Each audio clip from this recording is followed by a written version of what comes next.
Good morning students, कैसे हैं आप सब। आज मैं आपको हिंदी फर्स्ट का, ठीक है, हिंदी फर्स्ट का सेकंड चैप्टर पढ़ाऊंगी। ठीक है, आप लोगों को समर वेकेशन के पहले हमने चैप्टर 1 पढ़ाया था और इसके बाद आज हमें चैप्टर 2 पढ़ाना है। तो इसको आप ध्यान से पढ़िएगा और तभी आपको समझ में आएगा। ओके, तो आपके चैप्टर का जो है नेम है न्यू की ईट। ठीक है, न्यू समझते हो जो घर बनाते हैं और जो न्यू बनाई जाती है, जिसके जो पहली जो ईंट लगती है उसके बारे में, उसको जो है किस तरह से जो है उसको जो है संसार के में जो लोग हमारे देश की आज़ादी के लिए कितने लोग अपना बलिदान कर दिया। और मगर जो कुछ लोगों का नाम तो बहुत है और कुछ लोग उसी बलिदान में अपने को बलिदान कर दिया मगर उनका नामो निशान कहीं नहीं। तो उसी तरह से ये न्यू की ईट आपका चैप्टर है। तो इस पाठ का उद्देश्य है समाज तथा देश का कल्याण और लोगों में बलिदान की भावना का विकास करना। ओके, इतना आ गया समझ में। अब हम आपका चैप्टर स्टार्ट करते हैं। तो इसको आप लोग बहुत ध्यान से समझिएगा। ये जो है मैं आप पूरा चैप्टर इसको समझाऊंगी। जब आप समझेंगे तभी आपके समझ में आएगा।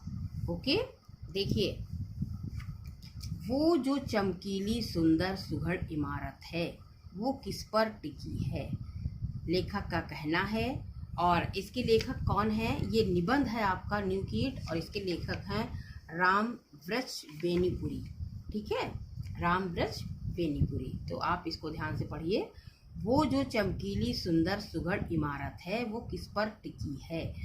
कहने का तात्पर्य है, लेखक कहना चाह रहा है कि वो जो सुंदर आप लोग देखते हैं कितने सुंदर सुंदर घर बने होते हैं और कितने सुंदर सुंदर भवन बने होते हैं। ठीक है, सुघड़ माने होता है सुंदर बनावट वाली। सुघड़ मतलब जो खूब सुंदर, ऊपर से काफ़ी अच्छे से लोग आजकल देखिए पीओपी वगैरह करा के कितने सुंदर इमारत बनाते हैं, जिसको जो देखकर हम लोग आकर्षित होते हैं। ठीक है, वो किस पर टिकी है, लेखक का कहना है इसके कंगूरों को आप देखा करते हैं। तो क्या मतलब इसके कंगूरों पर जो, यानी कि इसकी ऊपर की जो बनावट है, ऊपरी बनावट जो शिखर, कंगूरों मतलब शिखर चोटी जो ऊपर का होता है। ठीक है, तो वो तो आप देखा करते हैं। तो क्या कभी इसकी नींव की ओर ध्यान दिया है कि इसकी नींव की ओर, यानी कि नींव के अंदर जिस ईंट ने अपना बलिदान किया है, समझ गए, उस पे ध्यान दिया है। दुनिया चमक देखती है, ऊपर का आवरण देखती है। जो ये जो दुनिया है, दुनिया के लोग हैं, वो क्या है, जो ऊपरी चमक देखते हैं, जो ऊपर जो आपका जो है सुंदर जो बनावट देखते हैं, ऊपर का आवरण, यानी कि ऊपर का जो अच्छा बना होता है, ऊपर का पर्दा। ठीक है, और पर आवरण के नीचे जो ठोस सत्य है, जो सत्य है उस पर कितने लोगों का ध्यान जाता है। ठोस सत्य, जो सत्य होता है सदा शिवम होता ही है। जो सत्य होता है वो हमेशा कहने का मतलब वो कल्याणकारी होता है। शिवम मतलब कल्याणकारी, किंतु वो हमेशा ही सुंदर भी हो ये आवश्यक नहीं, और वो हमेशा सुंदर हो ऐसा आवश्यक नहीं है। सत्य कठोर होता है, कठोरता और भद्दापन साथ साथ जन्मा करते हैं, जिया करते हैं। जो सत्य होता है ना, वो कठोर, उसमें कठोरता भी होती है और भद्दापन भी होता है, और ये साथ साथ जन्म लेते हैं। ठीक है, और अपना जीवन यापन करते हैं। हम कठोरता से भागते हैं, यानी कि जो सत्य से भागते हैं, भद्देपन से मुख मोड़ते हैं और इसीलिए सत्य से भागते हैं। ठीक है, नहीं तो हम इमारत के गीत न्यू के गीत से प्रारंभ करते हैं। कहने का तात्पर्य ये है कि इमारत के गीत यानी भवन रूपी रास, ठीक है, हम इमारत के गीत न्यू के गीत से प्रारंभ करते हैं, अर्थात जो हमारे देश के लोगों ने जो बलिदान दिया है उनके गीत गाए जाते हैं, और जिन लोगों का कहीं नामो निशान नहीं है उनके गीतों को कोई नहीं गाता है। ठीक है, कि कितने लोगों ने बलिदान किया सबका नाम इतिहास में नहीं, सब जानते हैं। वो ईंट धन्य है जो कट छटकर कंगूरे पर चढ़ती है। कहने का तात्पर्य यह है कि वो ईंट जो न्यू के अंदर सबसे पहले उसने अपने आप को बलिदान किया और उसके बाद ऊपरी जो भवन पे काट छांट कर, जो ईंटों को काट छांट कर इमारत बनाई जा, वो जो ऊपर सजावट दी जाती है उसकी जो है अच्छी, कहते हैं ना कि ये भवन कितना सुंदर लग रहा है, इसकी बनावट कितनी अच्छी है, तो वो जो ईंटों को काट छांट कर बनाई जाती है। और बरबस लोक लोचनों माने, यानी कि लोक माने ये जो लोक है संसार है, और लोचन माने आँखें। तो ये जो है बरबस लोक लोचनों यानी कि लोगों की आँखों को अपनी ओर आकृष्ट करती हैं। कि ये जो कंगूरे पर जो ऊपरी बनावट जो होती है भवन की, वो जो है लोग अपनी जो है आकृष्ट जो है करती है, कि ये लोग देखते हैं कि अरे कितना सुंदर भवन है। किंतु धन्य है वो ईंट जो जमीन के 7 हाथ नीचे जाकर गड़ गई। ठीक है, लेखक का कहना है कि वो ईंट धन्य है जो जिस पर ये इमारत, सुंदर इमारत खड़ी है। और इमारत पर पहली ईंट बनी, क्योंकि इसी पहली ईंट पर उसकी मजबूती और पुख्तेपन अस्ति नस्ति निर्भर करती है। कहने का तात्पर्य है कि वो जो नींव की ईंट जो जिसने अपने आप को बलिदान किया, ठीक है, अस्तिनस मतलब होना या ना होना, ठीक है, उसका जो है होना ना होना इस बात पर निर्भर करता है कि उस ईंट को हिला दीजिए। अगर वो ईंट हिल जाए, अगर उसमें इतना पावर, इतनी शक्ति ना हो, तो कंगूरा बेतहासा जमीन पर आ गिरेगा।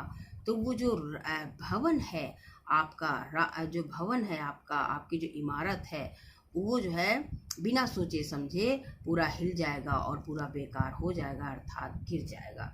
कहने का तात्पर्य है जो राष्ट्र रूपी भवन है, अगर उसके अंदर जितने लोगों ने हमारे देश की आज़ादी के लिए बलिदान किया, अपने आप को निछावर कर दिया, और उनमें किसी का, सबका नाम इतिहास में नहीं है, ठीक है, तो उनका कहने का मतलब है, लेखक का कहना है कि उनके भी गीत आप गाइए, जिनका जैसे पंडित जवाहरलाल नेहरू हैं, महात्मा गांधी हैं, और जो है काफ़ी सुभाष चंद्र बोस हैं, इन लोगों का तो नाम है, तो ये लोग तो कंगूरे हो गए। मगर जो लोग जिनका नाम इतिहास में नहीं है और जिनका कहीं पर नामो निशान नहीं है ना, तो उसमें कितने लोगों ने बलिदान किया, उनका कहीं नाम, वो उसी को नींव की ईंट से लेखक ने तुलना की है। ठीक है, कंगूरे के गीत गाने वाले हम, जो कंगूरे के जो ऊपरी सजावट के गीत गाने वाले हम, आइए हम नींव के गीत गाएं, अर्थात हमें उनके भी गीत गाने चाहिए जिन्होंने अपने आप को बलिदान कर दिया और जिनका इतिहास में कहीं नामो निशान नहीं है। वो ईंट जो जमीन में इसलिए गड़ गई कि दुनिया को इमारत मिले, यानी कि दुनिया आगे आगे अच्छी हो, आगे उसका विकास हो, हमारे देश का विकास हो, हमारे पूरे संसार का विकास हो, और अच्छा जो आगे आने वाला जो भविष्य है वो सुंदर हो, उसको है ना कंगूरा मिले, दुनिया को इमारत मिले और कंगूरा मिले। इसलिए उसने अपने आप को इतने लोगों ने बलिदान कर दिया जिनका इतिहास में कहीं भी नाम नहीं है। तो वो ईंट जो सब ईंटों से ज़्यादा पक्की थी, वो ईंट जो नींव के अंदर थी, उस भवन की जो ईंट वो सबसे ज़्यादा पक्की थी, जो ऊपर लगी हो तो कंगूरे की शोभा 100 गुनी कर देती। कह रहे जो अगर वही ईंट जो पक्की, कहते कि लोग जो भवन बनवाते हैं या घर बनवाते हैं तो कहते हैं कि नींव की ईंट मजबूत रखना, क्योंकि उसी पे सारा भवन इमारत बनेगी, उसी पे सारी सजावट होगी, है ना। तो अगर वो ईंट ऊपर लगा दें, उसकी जो है हमारे जो सजावट है, बनावट, उसकी शोभा 100 गुनी कर देती, वो कर देती। किंतु जिसने देखा इमारत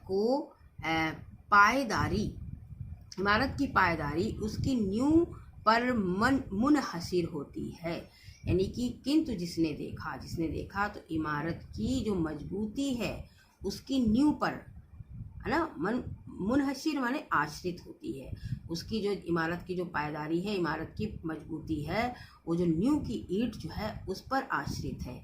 इसलिए उसने अपने को नींव में अर्पित कर दिया, अर्थात उसने अपने आप को नींव के अंदर बलिदान कर दिया।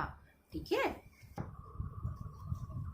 इतना आया बेटा समझ में, अर्पित किया, या आ गया। इसके बाद देखिए, वो ईंट जिसने अपने को 7 हाथ जमीन के अंदर इसलिए गाड़ दिया था कि जमीन के 100 हाथ ऊपर जा सके, ठीक है, कि इमारत ज़मीन के 100 हाथ ऊपर जा सके, कि इमारत जितनी जो है ईंट, जो नींव की ईंट मजबूत होगी, तो उसी तरह से जो इमारत है वो आप और ऊंची खड़ी कर सकते हैं।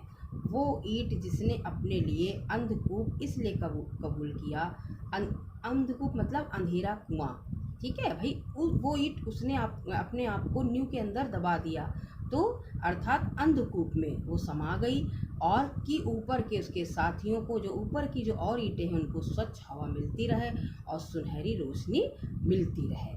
ठीक है, वो ईंट जिसने अपना अस्तित्व मतलब वजूद इसलिए विलीन कर दिया, इसलिए गायब कर दिया कि संसार एक सुंदर सृष्टि देखे, कि संसार जो है एकदम सुंदर, एक सुंदर रचना देखे। कहने का मतलब है कि जो देश के लोगों ने अपने आप को इसलिए बलिदान कर दिया, अपने अस्तित्व को इसलिए जो है मिटा दिया, कि जो आने वाले लोग हैं वो इस सुंदर भारत में सुंदर निर्माण हो सके और आगे हमारा भारत देश तरक्की करे। सुंदर सृष्टि, ठीक है, सुंदर सृष्टि हमेशा ही बलिदान खोजती है। जो सुंदर रचना होती हमेशा बलिदान खोजती है, यानी कि बलिदान जो अपने आप को जिन्होंने बलिदान किसे कहते हैं बेटा, जो अपने आप को अपने देश के लिए अपने प्राणों को निछावर कर देते हैं। बलिदान ईंट का हो या व्यक्ति का, चाहे ईंट का हो या, देखिए आ गया व्यक्ति ना, बलिदान ईंट का हो या व्यक्ति का, सुंदर इमारत बने इसके लिए कुछ पक्की लाल ईंटों को चुपचाप नींव में जाना पड़ता है। ठीक है, उनको चुपचाप ईंटों को नींव में जाना पड़ता है। सुंदर समाज बने, जो हमारा जो है देश, हमारा जो सुंदर समाज बने, इसलिए कुछ तपे तपाए लोगों को मौन मूक शहादत का लाल सहरा पहनना ही पड़ता है। ठीक है, सुंदर हमारा समाज बने इसलिए कुछ तपे तपाए यानी कुछ लोगों को मौन मूक यानी कि चुपचाप, शहादत माने बलिदान, कि अपना जो है बलिदान चुपचाप देना पड़ता है, जैसे कि उस नींव की ईंट ने अपने आप को बलिदान कर दिया। शहादत और मौन मूक यानी कि चुपचाप बलिदान, जिस शहादत को शोहरत मिली और जिस बलिदान को, शहादत मतलब बलिदान, जिस शहादत को शोहरत मिली, जिस बलिदान को प्रसिद्धि प्राप्त हुई, वो इमारत का कंगूरा है, मंदिर का कलश है। समझ गए कि जिस शहादत को मतलब जिस बलिदान को प्रसिद्धि मिली, जो प्रसिद्ध हो गए, जैसे चंद्रशेखर हैं, सुभाष चंद्र बोस हैं, ठीक है, वो इमारत के जो हमारे देश के कंगूरे बन गए, यानी कि उनका नाम इतिहास में, उनके गीत गाए जाते हैं। सरदार वल्लभ भाई पटेल हैं, महात्मा गांधी हैं, सुभाष चंद्र बोस हैं, इस तरह से। और जो अपने जिनका नाम इतिहास में नहीं है, वो नींव की ईंट की तरह मौन मूक यानी कि चुपचाप शहीद हो गए अपने देश के लिए। ओके, आया इतना समझ में? हाँ, शहादत और मौन मूक समाज की आधारशिला यही होती है। शहादत यानी कि चुपचाप बलिदान समाज की जो आधारशिला है, इसी को कहा जाता है। ईसा की शहादत ने, जो ईसा मसीह ने जो अपने को बलिदान किया, उन्होंने ईसाई धर्म को अमर बना दिया। ठीक है, आप कह लीजिए, किंतु मेरी समझ से ईसाई धर्म को अमर बनाया उन लोगों ने जिन्होंने उस धर्म के प्रचार में अपने आप को अनाम उत्सर्ग कर दिया। और लेखक का क्या कहना है कि आप तो ये कहते हैं कि ईसाई धर्म को अमर बनाया ईसा मसीह, लेकिन मेरा कहने का मतलब है, लेखक के कहने का तात्पर्य है कि ईसाई धर्म को बनाया उन लोगों ने जिन्होंने उस धर्म के यानी ईसाई धर्म के प्रचार में अपने को अनाम उत्सर्ग कर दिया। उत्सर्ग माने बलिदान, अनाम माने जिसका कोई नाम नहीं है, खाली सिर्फ किसका नाम है? ईसा मसीह का। ठीक है, तो लेखक उनकी जो है, उनके गीत गाता है, उनके बारे में सोचता है। उनमें कितने जिंदा जलाए गए, कितने सूली पर चढ़ाए गए, कितने वन की खाक छानते जंगली जानवरों के शिकार हुए, कितने भयानक भूख प्यास से शिकार हुए, उनके नाम शायद ही कहीं लिखे गए हों, उनकी शायद ही कहीं चर्चा होती हो, अर्थात उनकी चर्चा कहीं नहीं होती। ठीक है, किंतु ईसाई धर्म उन्हीं के पुण्य प्रताप से फल फूल रहा है, और ईसाई धर्म उन्हीं के जिनका नाम नहीं है, अनाम उत्सर्ग यानी कि जिनका कहीं नाम नहीं है और कहीं चर्चा उनकी नहीं होती है, और उन्हीं के प्रताप से फल फूल रहा, यानी आगे बढ़ रहा है। वे नींव की ईंट थे, गिरजाघर के कलश थे, उन्हीं की शहादत से चमकते थे। वो नींव की ईंट थे, गिरजाघर के कलश थे, यानी कि गिरजाघर तो जानते हो, आपको पता है और ना, और उन्हीं की शहादत से, उन्हीं के बलिदान से चमकते हैं। आज हमारा देश आज़ाद हुआ तो सिर्फ उनके बलिदानों के कारण नहीं, जिन्होंने इतिहास में स्थान पा लिया। हमारा देश आज़ाद हुआ कि उनके कारण नहीं हुआ कि जिनका इतिहास में नाम है। अभी मैं आपको नाम बता चुकी हूँ। देश का शायद, आगे देखिए बेटा, देश का शायद कोई ऐसा कोना हो जहाँ कुछ ऐसे दधीची नहीं हुए हों जिन्होंने हड्डियों के दान ने विदेशी वृत्तासुर का नाश किया। आपको दधीच की कहानी नहीं मालूम है, मैं किसी दिन आपको सुनाऊंगी। इन्होंने अपनी हड्डियों का, पूरी हड्डियों का बलिदान कर दिया था, ठीक है। असुरों के नाश के लिए, वृत्तासुर के नाश के लिए इन्होंने हड्डियों का अपना दान पूरा दे दिया था। हम जिसे देख नहीं सकते, हम जिसे देख नहीं सकते वो सत्य नहीं है। ये है मूल धारणा, यानी कि हम जिसे देख नहीं सकते, अब हमको वो दिख नहीं रहा, वो सत्य नहीं है। तो ये क्या है? ये जो है मूर्खों की धारणा है। ढूंढने से, अगर हम ढूंढे तो सत्य हमें मिलेगा, सत्य का पता लगाएंगे हम। ढूंढने से सत्य मिलता है। हमारा काम और धर्म है ऐसी नींव की ईंटों की ओर ध्यान देना। हमारा जो काम और धर्म है ऐसी नींव की ईंटों की ओर ध्यान देना जिस पर हमारे समाज की, हमारे पूरे समाज की भव्य इमारत खड़ी है। यानी कि हमारा आगे समाज जो है फल फूल रहा, आगे बढ़ रहा है। उन लोगों ने जिन्होंने मौन मुख होकर अपनी शहादत दे दी, अपने आप को बलिदान कर दिया। सदियों के बाद नए समाज की सृष्टि की ओर हमने पहला कदम बढ़ाया है। तो इस नए समाज के निर्माण के लिए हमें नींव की ईंट चाहिए। तो इस आगे समाज के निर्माण के लिए, हमारे अपने समाज के निर्माण के लिए नींव की ईंट चाहिए, जो मौन मुख होकर अपना जो है बलिदान कर देती है। अफसोस, कंगूरा बनने के लिए सजावट ना, जो ऊपरी बनावट, ऊपर दिखावटी जो बनावट होती है, उस बनने के लिए चारों ओर होड़ा होड़ी मची है। आगे प्रसिद्धि के लिए जो प्रसिद्ध है वही कंगूरे हैं, समझ गया। तो प्रतिस्पर्धा, होड़ा होड़ी यानी प्रतिस्पर्धा मची हुई है और नींव की ईंट बनने की कामना लुप्त हो रही है। जो हमें प्रसिद्धि मिले, हमारा नाम हो, इसकी प्रतिस्पर्धा मची हुई है और नींव की जो ईंट बनने की कामना लोगों में लुप्त होती जा रही है। 7 लाख गाँवों का नव निर्माण, 7 लाखों गाँव का नव निर्माण, नया निर्माण, हजारों शहरों कारखानों का नव निर्माण कोई शासक नहीं कर सकता। तो इस नव निर्माण के लिए हमें ज़रूरत है ऐसे नौजवानों की जो इस काम में अपने आप को चुपचाप खपा दें, यानी मौन मुन होकर अपना जो है शहादत दे दें, अपने को बलिदान कर दें, जो एक नई प्रेरणा से अनुप्राणित यानी कि प्रेरित हो, एक नई चेतना से अभिभूत हो, है ना, उसमें अंदर नई चेतना जागृत हो। जो शाबाशियों से दूर हो, उनको ये नहीं सोचना चाहिए कि हमें शाबाशी मिले, उनको अपना कार्य करना चाहिए। दलबंदियों से अलग हो, जैसे कोई दलबंदी बना ली, अपना अलग संगठन बना लिया, ऐसे लोगों को लेखक की आवश्यकता नहीं है, समाज की आवश्यकता नहीं है।